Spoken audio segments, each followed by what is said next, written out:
beat them in the regular season. Jensan, Basilan, Binyan, and Mindoro. Correct. At saka ang ano niyan, if they fall in the play-in, let's say they get out of it and they become team number 8, this is exactly the team that they will go up against, the Quezon Huskers. They're the number 1 team in the South. So you gotta go through that again.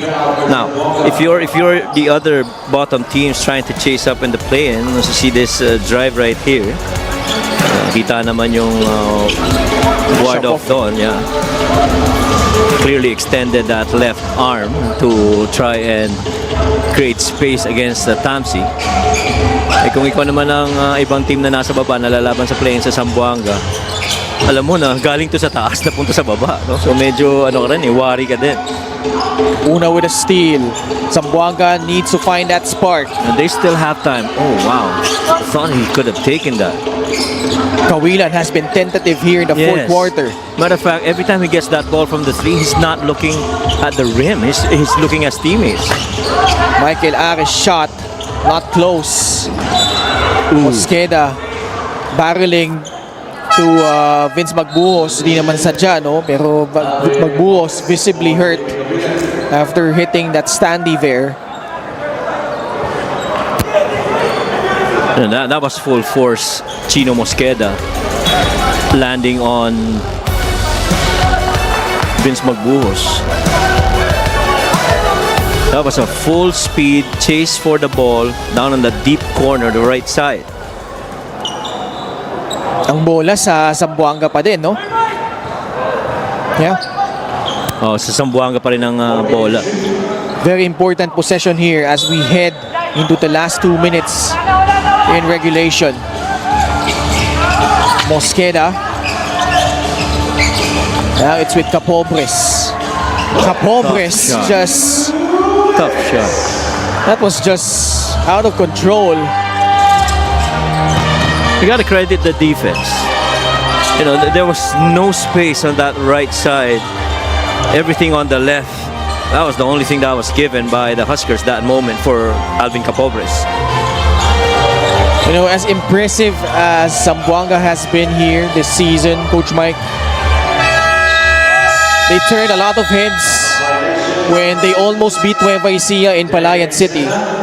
But when you look at their record, they've only beaten one team in the top of the South, and that was Batangas. They all lost to Rizal, Jensan, Basilan, Binyan, Mindoro.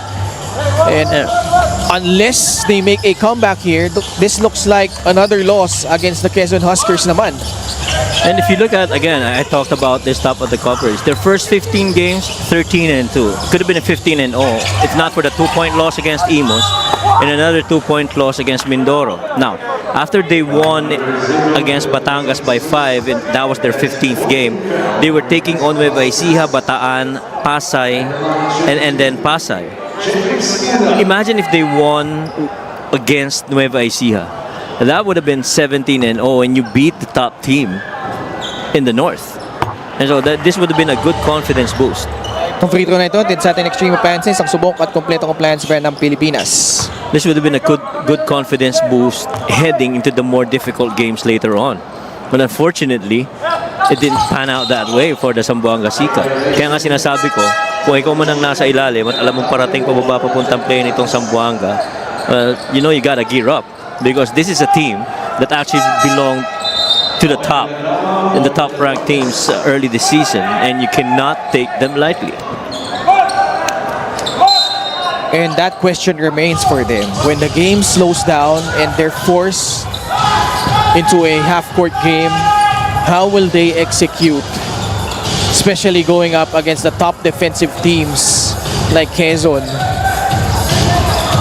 who really, especially from the second quarter onwards, because we saw Zamboanga get off to a hot start behind those barrage of threes. They had 6 in the first quarter.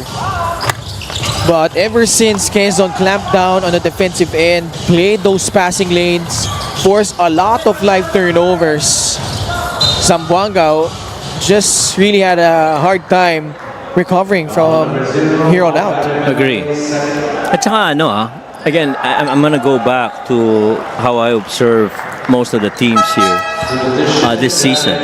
If you're a three-point shot-making team on the offensive end, you shoot below 32% or 33% from three, you gotta make your free throws. Because if you don't, a good probability you're gonna lose games. And why do I say that? They get the volume free throws because if you make your threes, it's gonna generate closeout. So mas open yung atake sa loob. Mas prone ka sa foul. And for Quezon, Coach Mike, the theme for them this season, whether it's wins or losses, you never feel that they are out of it. Agree. Even if they're down by, like against Nueva Ecija, they were down by 18. Agree. And yet, because of the way they stuck to the game plan, the way they still continue to play within their game, they were able to just weather the storm, hold that one away from the Rice Vanguards, and in similar fashion as well against San Juan, wherein they gave up a lot of free throws, they foul a lot. That's probably one thing that they need to work on, but man, this Quezon team could be a force to be reckoned with in the playoffs. And much as coaches would always say we play with who we have, you can't just turn your heads on the unavailability of guys like Roy Sumang, Ichi Altamirano, Carl Brian Cruz, and amongst the other players.